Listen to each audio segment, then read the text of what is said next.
नमस्कार, मी संजय ढवळीकर, गोवन वार्ताचा संपादक. आमच्या गोवन वार्ताच्या खास विशेष अशा दिवाळी अंकाच्या प्रकाशनाच्या कार्यक्रमात सगळ्यांचं स्वागत करतोय. साहित्यिक वैचारिक लिखाणाचा जो नजराणा दिवाळी अंकांमध्ये असतो, त्याचबरोबर वेगवेगळ्या कवितांची मैफल असते. अशा सगळ्या अंगाने परिपूर्ण असलेला हा दिवाळी अंक आत्ता थोड्याच वेळात आम्ही प्रकाशित करण्यासाठी इथे जमलोय. आणि या कार्यक्रमाच्या सुरुवातीला पुढे जायच्या आधी मी आमचे जे काही पाहुणे आहेत आत्ताचे या कार्यक्रमासाठी त्यांची ओळख करून देतो. पहिल्या प्रथम श्री नारायण देसाई, ज्यांना आपण शिक्षण तज्ज्ञ म्हणून ओळखतो आणि लेखकही आहेत आणि शिक्षण क्षेत्रात चांगलं काम करणारे ते आज आपले एक पॅनलिस्ट आहेत, पाहुणे आहेत. त्यानंतर पौर्णिमा केरकर, ज्या गोव्यातल्या लोकसंस्कृतीच्या अभ्यासक म्हणून माहिती आहेत, त्या लिहितात अनेक वर्तमानपत्रांमध्ये आणि शिक्षक म्हणून त्या काम करतात. त्यानंतर आपले तिसरे पाहुणे आहेत रमाकांत खलप, गोव्याचे भाई. ते विविध वर्तमानपत्रातनं लिखाण करत असतात, मराठीतनं इंग्रजीतनं लिखाण करतात आणि एक विचारवंत म्हणून, चांगले विचार देणारे म्हणून आपण त्यांना ओळखतो. या तीनही पाहुण्यांना घेऊन मी आता आपला कार्यक्रम सुरू करतोय. गोवन वार्ताच्या दिवाळी अंकात काय आहे हे अर्थात तुम्हाला कळेल, या कार्यक्रमात नाही कळेल आणि त्यानंतर तुम्ही जेव्हा अंक विकत घ्याल आणि वाचाल तेव्हाही कळेल. आत्ता सुरुवातीला मी तीनही आमच्या पाहुण्यांना विनंती करतो की आधी आपण दिवाळी अंकाचं प्रकाशन करूया. भाई, मी तुमच्याकडं हे सुपूर्द करतोय अंकांची प्रत, आपण त्याचं अनावरण करावं. हे अनावरण करत असताना प्रथम दीपावलीच्या शुभेच्छा तुम्हा सर्वांना, प्रेक्षकांना, गोमंतकीयांना. आणि जो सुंदर फराळ आपल्या घरामध्ये मिळणार आहे त्याची चव वाढवणारा हा अंक आहे अशी माझी खात्री आहे. किंवा त्याचं मी हे रेचरेचं प्रकाशन इथं उघडतो आहे सगळं.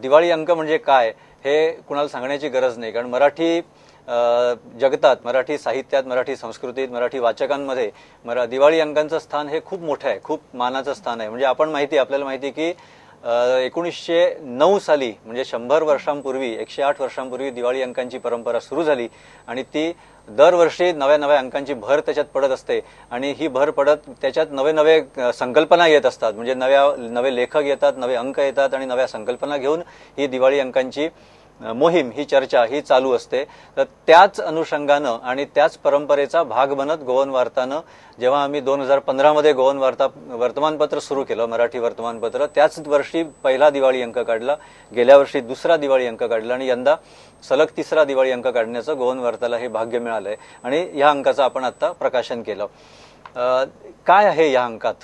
अर्थात मी मगाशी म्हटल्याप्रमाणे तुम्हाला कळेलच जेव्हा तुम्ही अंक वाचायला लागाल. त्याची थोडीशी झलक जर तुम्हाला दाखवायची आत्ता दिवाळी अंकाची गोवन वार्ताच्या, तर तुम्हाला पाहुण्यांना घेऊन मी ही अंक आपल्या वाचकांना दाखवण्याचा मी एक प्रयत्न करीन. आत्ता सुरुवातीलाच जर म्हटलं, मी जसं म्हटलं की दिवाळी अंकात वैचारिक साहित्य असतं, साहित्यिक वैचारिक अशा तऱ्हेचं लिखाण असतं. आत्ताच्या या आमच्या यंदाच्या दिवाळी अंकांमध्ये 4 अशा तऱ्हेचे परिसंवाद आहेत. खरं तर 5 आहेत, परंतु त्या 5व्या परिसंवादाकडे मी नंतर जातो. 4 परिसंवाद असे आहे की ज्याच्यात वैचारिक लिखाण आहे, ज्याच्यात राजकीय लिखाण आहे, ज्याच्यात औद्योगिक स्वरूपाचं, शैक्षणिक स्वरूपाचं, सांस्कृतिक स्वरूपाचं, अशा तऱ्हेचं वेगवेगळी अंग त्याच्यात येतील असे परिसंवाद आहेत. एक परिसंवाद अर्थात पहिला आहे तो राजकीय आहे, म्हणजे भाजपनं 100% भाजप असं जे काही घोषणा दिली आहे ते कितपत चाललंय. दुसरा परिसंवाद आहे तो विकास आपण म्हणतोय, त्या विकासाबरोबर नवी आव्हानं तयार होत आहेत. तर विकास चाललाय का, लोकांची अडचण होते की काय, ती आव्हानं तयार होत आहेत. त्याचबरोबर तिसरा परिसंवाद असा आहे की आपला गोवा आपण म्हणतो, हा नक्की गोवा काय आहे, की शैक्षणिक हब आहे का, सांस्कृतिक हब आहे का, त्याच्यात करमणुकीचीच ठिकाणं आहे का, अजून काही चुकीच्या गोष्टी आहे, बरोबर गोष्टी आहे, याचा काही मान्यवरांनी आढावा घेतलेला आहे. असा तो परिसंवाद आहे, आपला गोवा काय आहे आणि त्या गोव्यात काय हवंय.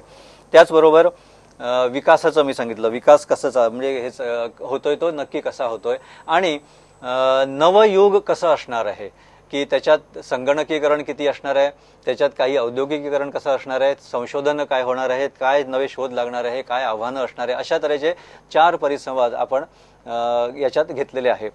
हेच परिसंवाद म्हटलं की याच्यात राजकीय लिखाण येतं, वैचारिक लिखाण येतं.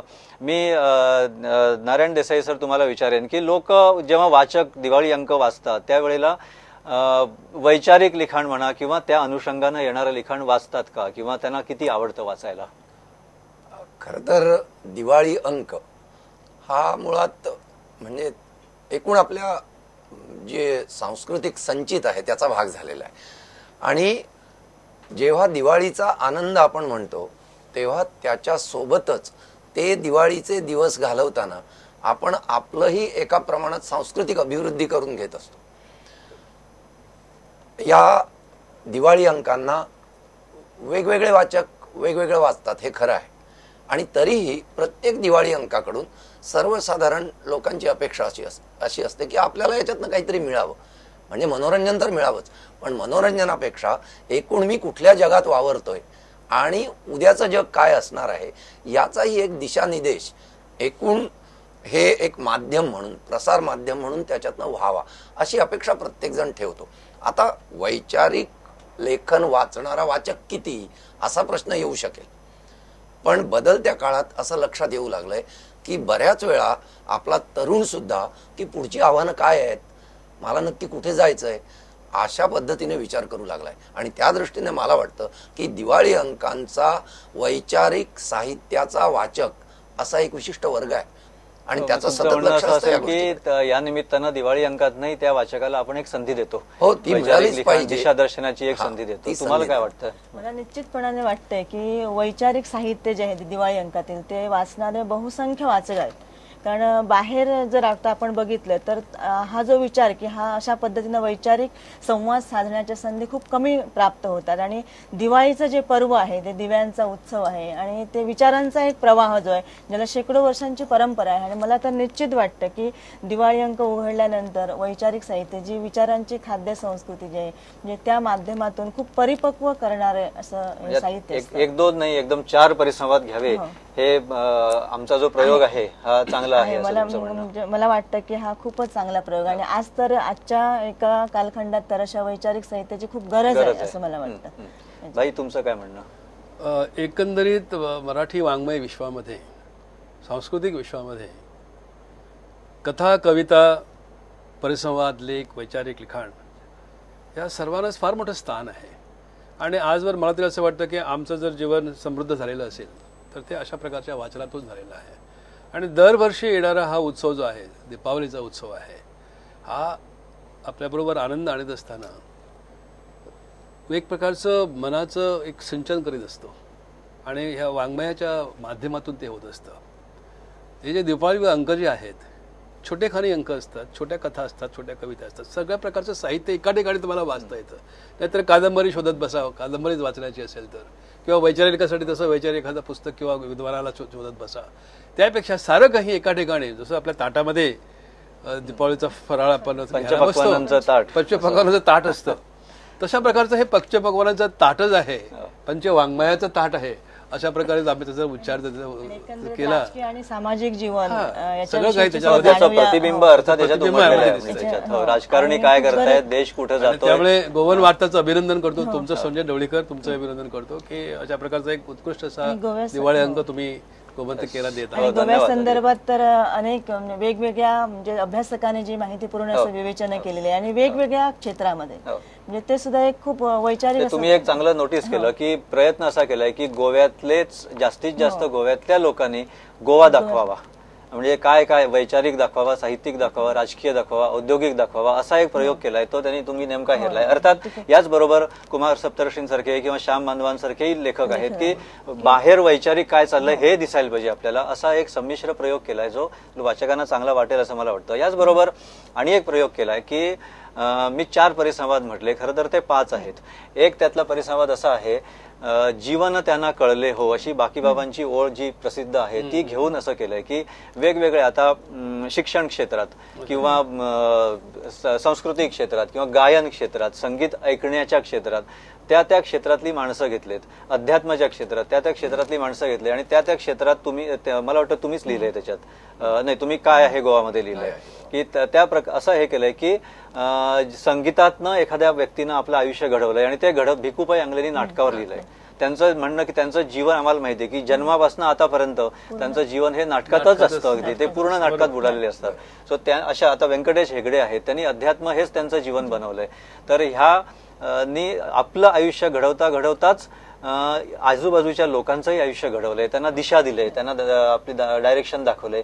पण अशी काही माणसं घेतलेत ज्याच्यात सगळं आलंय, म्हणजे अध्यात्म आलंय, संगीत आलंय, गायन आलंय, शिक्षण आलंय, राशी भविष्य पण आलंय. राशी भविष्य मी जरा नंतर उल्लेख करतो की तो आता या जीवन त्यांना कळले हो याच्यातनं असा एक प्रयोग केलाय. तुम्हाला वाटतं का की लोक अशा प्रयोगाची वाचक अशा प्रयोगाची दखल घेतात? मला स्वतःचं वैयक्तिक मत आहे की दिवाळी अंक म्हणजे जसं मग अशी बाईने म्हटलंय की अगदी लहानपणापासून म्हणजे आमच्या लहानपणापासून तर ही जी पर्वणी आहे दिवाळी अंकाची, एरवी बाकीचा फराळ होताच परंतु त्या सोबतीनं दिवाळी अंकाचा आस्वाद घेणं हे एक वेगळे पण होतं. म्हणजे त्या नकळत्या वयामध्ये सुद्धा हे सगळं आवडायचं, या सगळं आवडायचं आणि नंतर ती आवड आणखी. आणि मला तरी वाटतं की माझ्या याच्या संपर्कामध्ये अशी अनेक माणसं आहेत की जी वाचतात आणि खूप आवडीनं वाचतात. भिकूबाई आंगले सारखं व्यक्तिमत्व म्हणजे ऋषी तिलम की हे एकच क्षेत्र निवडलं आणि त्याच्यामध्ये स्वतःचं आयुष्य घालवलं. मग अशी माणसं, त्यांचं वेगळेपण हे सगळं हवंय, गरज आहे ती. आणि वाचणारे तसंच अजून 2 व्यक्तिमत्वांचा मी उल्लेख करीन की ज्यांची व्यक्तिचित्रणं इथं आहेत, या दिवाळी अंकात आहेत. 2 वर्धाच्या एक कमलाकर साधले, केडी साधले, म्हणजे निर्मल विश्व या संस्थेच्या माध्यमातून माहिती आहे, ज्यांनी कधीही स्वतःबद्दल कधी गाजावाजा केला नाही परंतु शांतपणे त्यांचं काम फोंड्यातनं चालू असतं निसर्ग पर्यावरण रक्षणाचं. त्याचबरोबर मंदिरांचं पारंपरिक पद्धतीनं पुनरुज्जीवन करणं हे त्यांनी खूप मोठं कार्य ते आणि त्यांचा मुलगा अभिजित करत असतात. त्यांचं व्यक्तिचित्रण या अंकात आम्ही केलंय, आयुष्याचा पट त्यांचा मांडण्याचा प्रयत्न केलाय. त्याचबरोबर दुसरी व्यक्ती म्हणजे रवींद्र घवी, जे महाराष्ट्रातनं जरी इथं आलेले असले तरी त्यांनी गोव्यात पूर्णपणे गोवेकर होऊन त्यांनी इथं सगळ्या म्हणजे इथल्या समाज जीवनात, साहित्य जीवनात ते इतके समरस झाले, आता नाही येत ते आहेत, परंतु त्यांचं एक व्यक्तिचित्र आम्ही द्यावं असा एक प्रयत्न केला. ही 2 व्यक्तिचित्र आहे. आमचा प्रयत्न असा आहे की देसाई सर तुम्ही सांगावं की काही आदर्श जे असतात ते ह्या निमित्तानं आपण समाजासमोर आणावे, की त्यांनी कधीही स्वतःसाठी काही केलेलं नसतं, की ते आपलं काम करत जातात. आणि आमचं एक जबाबदारी ठरते की काहीतरी अशा माणसांना, अशा आदर्शांना आपण समाजासमोर आणावं. जेव्हा बाहेर आम्ही म्हणतो की अंधारच पसरलाय, तसं नाहीये खरं, की अशी काही व्यक्तिमत्व आहेत, हा दाखवण्याचा एक आम्ही प्रयत्न केलाय. नाही, एक गोष्ट काय आहे ना, एकूण हा म्हणजे आजच्या युवकाला, नवीन वाचकाला आपला समाज नक्की घडवतं कोण हा प्रश्न नेहमीच पडतो. त्यांच्यासमोर आज इतकी माध्यम आहेत, इतकी आकर्षण आहेत आणि याच्यामध्ये अगदी नंदादीपासारखी तेवणारी ही अशी माणसं आहेत जी स्वतःला घडवता समाज घडवतात. आणि ते केवळ एक व्यक्ती म्हणून आदर्श नाहीत, तर ते संस्थारूप झालेली व्यक्तिमत्व आहेत. त्यामुळे आपण आपलं वर्तुळ कसं वाढवावं, कसं विस्तारावं आणि आपल्या कामातनं, आपल्या ध्यासातनं, आपल्या आवडीतनं आपण कुठपर्यंत जाऊ शकतो अशा प्रकारचा विचार मला वाटतं तरुणांना सुद्धा देण्याच्या दृष्टीने, त्यांना एक प्रेरणा देण्याच्या दृष्टीने सुद्धा अशा व्यक्तिचित्रणांचं खूप महत्व आहे. म्हणजे एक परिसंवाद जीवन त्यांना कळले हो, ज्याच्यामधनं एका गोष्टीत आकंठ बुडालेला माणूस, माझं जीवन हे याच्यातच आहे, याच्यासाठीच आहे आणि यातच मला तृप्ती आहे असं मानणारा माणूस. आणि दुसरीकडे मी जे काही करतोय हे माझं व्रत आहे, याच्यात मला काही म्हणजे स्वार्थ माझा काहीच नाही आहे.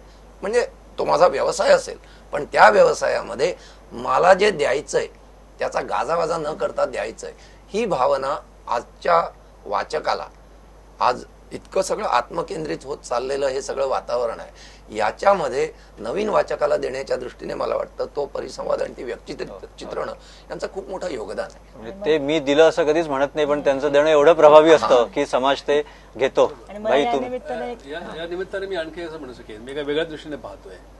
आपल्यासमोर एक आधुनिक काळामध्ये एक विशेषतः भाषेचं एक फार मोठं आव्हान उभं झालं, इंग्रजी भाषेचं झालंय. आणि त्यामुळे मराठी वाचक किती प्रमाणात मराठी साहित्याकडे वळतोय हा कधी काळी आपल्यासमोर प्रश्न उभा राहतोय. तो निश्चितच खराही आहे.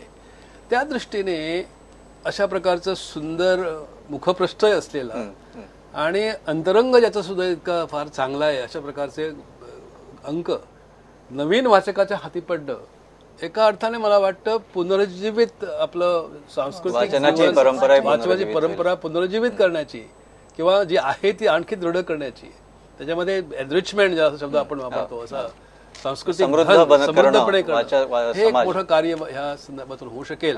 आणि जी माणसं जी किंवा जी तरुण पिढी जी थोडीशी दूर जाते, पालकही दूर जातोय आपल्या मराठी माध्यमापासून, तेही कदाचित तिकडे पुन्हा वळतील अशी अपेक्षा करायला आज हरकत नसावी. नक्कीच हरकत नसावी, कारण ही अंक येतात आणि अंक वाचले जातात आणि त्याच्यातनं तुम्ही म्हणता तसं जर नव्या पिढीकडे अंक गेला आणि किमान हाताळायचं जरी कष्ट घेतले तरी त्यातनं काहीतरी वाचतील आणि काहीतरी आदर्श त्यातनं घेतील अशी आशा तर आपण नक्कीच करू. कार्यकर्त्यांची ओळख यशा दिवाळी अंकातून होणं हे खूप महत्वाचं आहे. आम्हाला ते महत्वाचं वाटतं, कारण इथे बसल्यानंतर आम्हाला वाटतं की एक जबाबदारी आमच्याकडे येतं की समाजात काहीतरी घडतंय चांगलं ते कुठेतरी आपण दाखवावं. कारण नाहीतरी आमच्यावर आरोप होत असतात की पेपरमधनं हे फक्त निगेटिव्ह बातम्या देतात, नकारात्मक. तर आम्ही काहीतरी पॉझिटिव्हही करतो. दिवाळीच्या निमित्तानं जर प्रकाशाचा उत्सव असेल तर आपणही काही चार चांगल्या अर्थानं दिवे लावलेले दाखवावे असा हा एक प्रयत्न त्याच्यातनं. याचबरोबर दिवाळी अंकात गोवन वार्ताच्या 1-2 नाही 10-20 नाही तर 43 कवींच्या वेगवेगळ्या म्हणजे लहान अगदी नवीन कवी असलेल्या सुरुवात करणाऱ्या कवीपासून ते प्रवीण दवणे किंवा अशा मोठ्या कवीपर्यंत चांगल्या कवींच्या 43 कविता ह्या दिवाळी अंकात घेतलेल्या आहेत आणि 8 कथा आहेत. 8ही कथा जर तुम्ही बघितल्या तर औद्योगिक विश्वापासनं किंवा राजकारणापासनं ते माणसाच्या स्त्रीच्या मनाचा ठाव घेणाऱ्या किंवा संवेदनांचं एक चांगली मांडणी करणाऱ्या अशा वेगवेगळ्या तऱ्हेच्या कथा आहे. निरंजन घाटेंची विज्ञान कथा आहे जी खूप काळाच्या पुढे घेऊन जाते आपल्याला. अशा कथाही आहेत. अर्थात कथा कविता हा दिवाळी अंकांचा गाभा असतो. म्हणजे कुठच्याही दिवाळी म्हणजे काही जर विशिष्ट विषयाला वाहिलेले दिवाळी अंक जर सोडले तर बाकी कथा कविता ह्या असतातच आणि त्याच्याशिवाय दिवाळी अंक पूर्ण होत नाही असं वाचकांचंही म्हणणं असतं, आमचंही म्हणणं असतं. की मला वाटतं की तुम्ही याच्याशी सहमत असाल. निश्चित मी तरी सहमत आहे. खरं तर ललित साहित्य हा मुळात साहित्याकडे येण्याचा पहिला मार्ग. माणसं शेवटी ओढली जातात ती काहीतरी नवीन कल्पना, कुठल्या तरी संवेदना, काही भावना या त्यांच्या कल्पनाशक्तीला हात घालतात आणि तिथून आपण साहित्याकडे ओढले जातो. वैचारिक हा भाग नंतर येतो, तो एकूण शिक्षणातनं येतो किंवा वेगळ्या प्रकारे येतो. पण मुळात माझं जीवन म्हणून मला जगायचंय तर काय जगायचंय, कसं जगायचंय, माझ्या कशाशी मी समरस होतो, कुठे मला काहीतरी ओळखीचं वाटतं, भावतं, हा लालित्याचा भाग हा नसताना शेवटी आपलं भावजीवन म्हणा, सांस्कृतिक जीवन म्हणा, समाज जीवन म्हणा हे कोरडं होईल. आणि म्हणून कथा कवितांचं दिवाळी अंकातलं स्थान हे अढळ आहे. अढळच असणार आहे. तुमचं तुम्हाला मान्य आहे? मान्यच आहे. पहिली निर्मिती ही कवितेचीच असते खूप वेळा. आणि मला हेही आठवते की गेल्या वर्षी सुद्धा आपण गोवन वार्ताच्या निमित्तानं स्पर्धा घेतली होती कविते आणि त्यामुळे अनेक नवोदित अशा कवींना एक चांगलं व्यासपीठ मिळालेलं होतं. आणि इथं सुद्धा अगदी नवोदित कवीपासून ते प्रस्थापित कवीपर्यंत म्हणजे खूप चांगल्या कविता त्याच्यामध्ये. फक्त ती स्पर्धा यंदा आम्हाला घेता आली नाही वेळेअभावी काही अडचणींमुळे. गेल्या वर्षी स्पर्धा घेतली होती. जरा पहिलंच वर्ष स्पर्धेचं असल्यामुळे थोडी शंका होती, पण आश्चर्य वाटावं एवढा प्रतिसाद मिळाला. जवळजवळ तुम्ही एक परीक्षक पण होता त्या यांच्यासाठी कवितांसाठी. कविता, ललित लेख आणि कथा तीनही मिळून जवळजवळ 200 पेक्षा जास्त साहित्य प्रकार इथे आले होते. नक्कीच घेणार, पुढच्या वर्षी नक्कीच असेल, कारण नवीन लेखक त्याच्यातनं लिहिले होतात. आणि त्यातल्या कथा स्पर्धेतल्या पहिलं बक्षीस मिळालेला गौरी भालचंद्र जोशी म्हणून तिचं कुलकर्णी तिची कथा आजच्या या दिवाळी अंकात यंदाच्या मुद्दाम मागून घेतलेली आहे, कारण गेल्या वर्षाची पहिल्या क्रमांकाची कथा होती. हा कथा आणि कवितांचा भाग झाला. व्यक्तिचित्रण आहे म्हणजे एक असा प्रयत्न, तुम्ही माझी राशी भविष्य म्हटलंय की अपरिहार्य भाग असतो की वाचकांची इच्छा असते की राशी भविष्य त्यात असावं, तेही घेतलेलं आहे. आणि अशा तऱ्हेनं पूर्ण असलेला तुम्ही मुखपृष्ठाचा उल्लेख केला. पल्लवी पाटील ही नव्या पिढीची आत्ताची अभिनेत्री आहे मराठीतली. टीव्ही मालिकांमधनं आलेली आहे, नवे चित्रपटही येत आहेत तिचे आत्ता. असा एक जेव्हा पाहणी केली की कसं असतं की स्वाभाविक की अनेक अंकांमध्ये आपला अंक उठून दिसावा, त्याचा चांगला योग्य मार्ग काय तर त्याचं कव्हर चांगलं असावं, मुखपृष्ठ चांगलं असावं. ते असलं की अंक चांगला दिसतो. आमचा मी म्हणून मुखपृष्ठच फक्त चांगलं आहे अशातला भाग नाही, तर मुखपृष्ठ बघून अंक घ्याच, पण त्याच्याबरोबर वाचा, तो वाचण्यासारखा आहे. आता कसं आहे, दिवाळी अंक हा दिवाळी उत्सवाचा एक मोठा भाग आहे. मगाशी तुम्ही म्हटलं तसं की एक मोठी साहित्य परंपरा आहे, वाचन परंपरा आहे, समाज त्याच्यातनं एकत्र येतो, सजग राहतो, अशा तऱ्हेच्या पद्धती या प्रक्रियेचा हा एक भाग आहे. गोवन वार्ता हा तर आत्ताच आलेला आहे दिवाळी अंक, 3 वर्षच झालेत, म्हणजे 3रं वर्ष चालू आहे आत्ता. 108 109 वर्षांची परंपरा असलेल्या या याच्यात की खूप दिवाळी अंक आहेत. मला वाटतं इथे तुम्ही बसलाय ते दिवाळी अंक वर्षानुवर्ष वाचत वाचत वाचत इथं आलेले जो प्रवास झालाय त्यानंतर तुम्ही इथं येऊन बसलाय की तुमची एक वैयक्तिक दृष्ट्या आता मला जर तुम्ही विचाराल मी म्हणेन की मौज सारखा दिवाळी अंक हा अगदी म्हणजे वन ऑफ द बेस्ट असतो. अगदी तो वाचल्याशिवाय दिवाळी पूर्ण होत नाही. असं काही तुम्ही सांगाल की तुमच्या आवडीचे दिवाळी अंक? तुम्ही म्हणाला तसं मौज म्हणजे ज्याने आपली अभिजातता अजूनपर्यंत टिकवून ठेवलेले आणि असे अनेक अंक. आता निसर्ग सेवकाचा अभिजात म्हणून एक विषय घेऊन पर्यावरणाचा विषय घेऊन पूर्णपणे त्याला वाहिलेला हा दिवाळी अंक होता. किंवा अंतर्नाथ सारखा म्हणजे असे खूप वेगवेगळे म्हणजे मिळून साऱ्या जणी अशा वेगवेगळ्या दिवाळी अंकांचे वेगवेगळे विषय जे आहेत आणि जे समाजाशी निगडीत असलेले आणि तुम्ही म्हणता तसे वेगवेगळ्या वैचारिक अंगाने जाणारे कथा कविताने बहरणारे आणि एक दिशा घेऊन पुढे जाणारे म्हणजे ऋतुरंगासारखा जो दिवाळी अंक आहे म्हणजे वेगवेगळे साहित्यिक जे आहेत त्या साहित्यिकांची ओळख त्यांच्या पुस्तकातून आम्हाला पहिल्यांदा झाली नाही तर ती दिवाळी अंकातून झाली आणि हा एक खूप वेगळेपणा मला भावतो. देसाई तुम्हाला? खरं तर दिवाळी अंकांची ज्याला चटक लागली त्याचं अख्खं वर्ष दिवाळी अंकात जाऊ शकतं एवढे दिवाळी अंक. शब्द चांगला आहे तो खरं, चटक लागणं दिवाळी चटक लागणं हे फार महत्वाचं आहे. कारण दिवाळी अंक हा नवीन वाचक घडवणारी अशी एक प्रक्रिया आहे. म्हणजे ज्याने एकदा दिवाळी अंकांचा असा वेध घेतला त्याला मग हा तो अर्थात त्याच्यामध्ये खूप मोठा प्रवास आहे. म्हणजे आपल्याकडे चळवळींवर येणारे दिवाळी अंक आहेत, आपल्याकडे विशिष्ट विषय घेऊन येणारे दिवाळी अंक आहेत. म्हणजे काही वेळेला एक अख्खी कादंबरी दिवाळी अंकात आली पाहिजे असा एक होतं ना पूर्वी. मला वाटतं चंद्रकांत काकोडकरांचा 3 कादंबऱ्यांचा दिवाळी अंक असायचा. दर दिवाळी अंकात 3 कादंबऱ्या असायच्या. म्हणजे तसेच दीर्घ लेख असायचे. आजकाल आपल्याकडे लोकांना तो वेळ पण नाहीये वाचायला. मग त्याच्यावरचा आपला परिसंवाद हा पर्याय आहे. म्हणजे ज्याच्यामध्ये तुम्ही 10 लोकांना लिहा म्हणता आणि 10 लोकांचे विचार थोडक्यात एका विषयावर तुम्हाला मिळतात. हा सगळा प्रवास आहे आणि हा प्रवास काळानुरूप आपण बघतो की त्याच्यामध्ये बदल होतोय. म्हणजे आपली सांस्कृतिक घडण आपली वैचारिक घडण ही दिवाळी अंकांमधून अशा पद्धतीने होत असते. साहित्याचे विद्यार्थी यांच्या दृष्टीने तर हा सगळा जो प्रवास आहे हा त्यांनी समजून घेण्यासारखा आहे, अभ्यासण्यासारखा आहे. म्हणजे तुमच्या या एका अंकामध्ये इतकं वैविध्य आणि इतकं त्याला म्हणजे ज्यानं आपल्याला हा अंक सोडवणार नाही अशा पद्धतीचं एकूण साहित्य, त्याची जमवाजमव, त्याची जुळवणी, हा सगळा प्रयोग हाच मुळात नव्या पिढीने बघावा, समजून घ्यावा. कारण आज प्रत्येकाच्या मनामध्ये एक जो हे असतं की माझं पुढे काय. तर आपण पत्रकारितेमध्ये काय काय करू शकतो याचं सुद्धा एक थोडीशी चाहूल देणारा असा हा अंक आहे असं मी म्हणेन.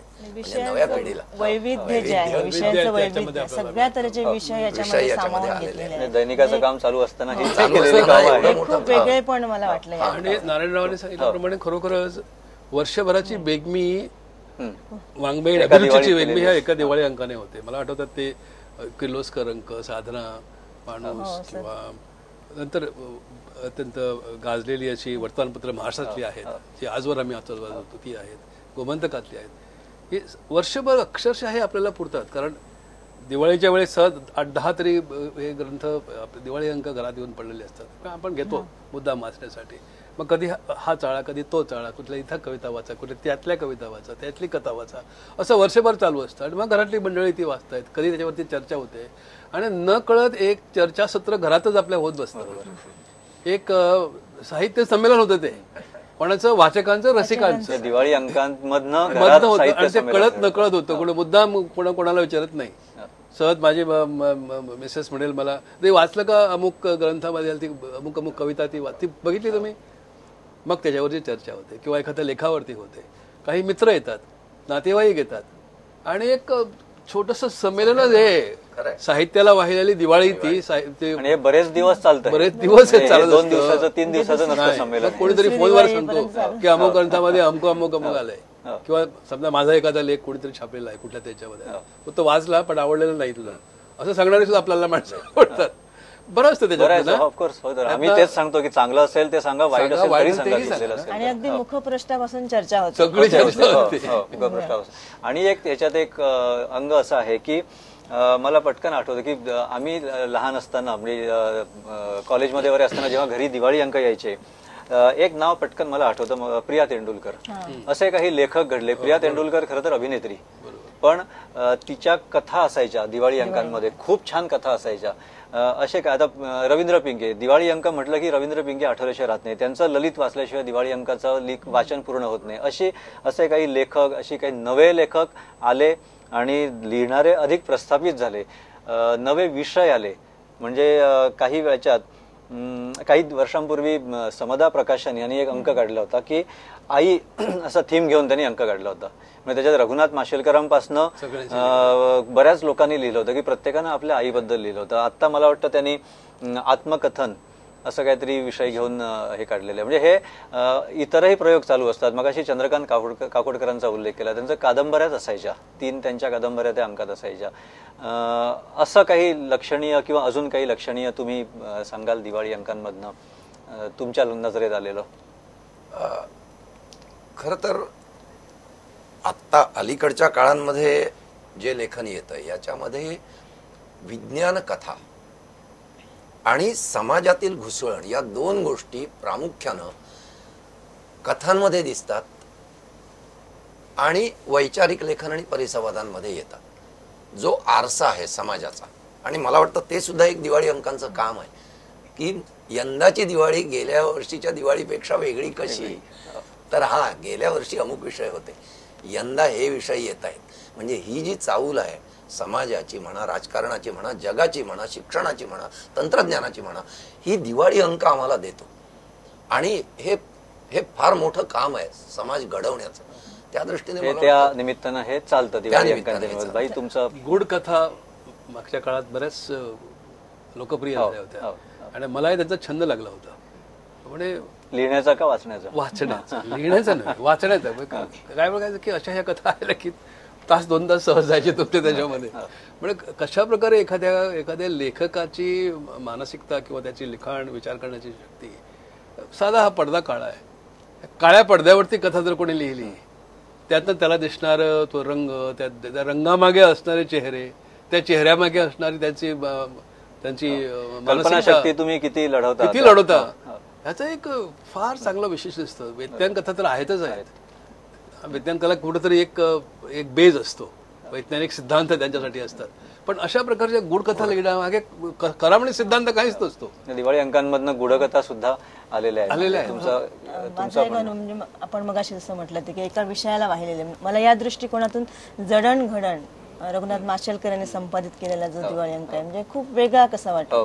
वेगवेगळे म्हणजे शैक्षणिक अंगाने अनुसरून वेगवेगळे विषय घेऊन खूप वेगळ्या अंगाने प्रयोग खूप तऱ्हेचे चालू असतात. आणि आत्ताच्या आधुनिक काळात तर मला वाटतं की दिवाळी अंकांच्या मर्यादा नाहीये, तर अमर्याद प्रयोग चालू असतात. त्याच्यामुळे त्याचं वैविध्य वाढतं. जो एका आपणही एक इथे गोवन वार्तामध्ये करून बघितलेला आहे प्रयोग की चर्चेचा वेळ आता संपतोय, त्यामुळे आता आपण थांबूया, परंतु दिवाळी अंकाचं वाचन थांबूया नको. आपणही दिवाळी अंक गोवन वार्ताचा अवश्य घ्या, इतरही दिवाळी अंक घ्या. आणि वाचन संस्कृती जी दिवाळी अंकांच्या माध्यमातून जी चांगली फोफावत असते किंवा फोफावत आहे, ती वाचन कमी होतंय असं एकीकडे म्हणत असतात, परंतु आपण ते चुकीचं असल्याचं सिद्ध करा आणि चांगलं वाचा. याचबरोबर हा कार्यक्रम संपवण्याच्या आधी सगळ्यांना दिवाळीच्या शुभेच्छा. पुन्हा एकदा चांगली प्रत्येकाच्या जीवनात उजेड भरभरून येऊ दे, चांगली सुख समृद्धी येऊ दे. या दिवाळीच्या निमित्तानं सगळ्यांना शुभेच्छा आणि धन्यवाद.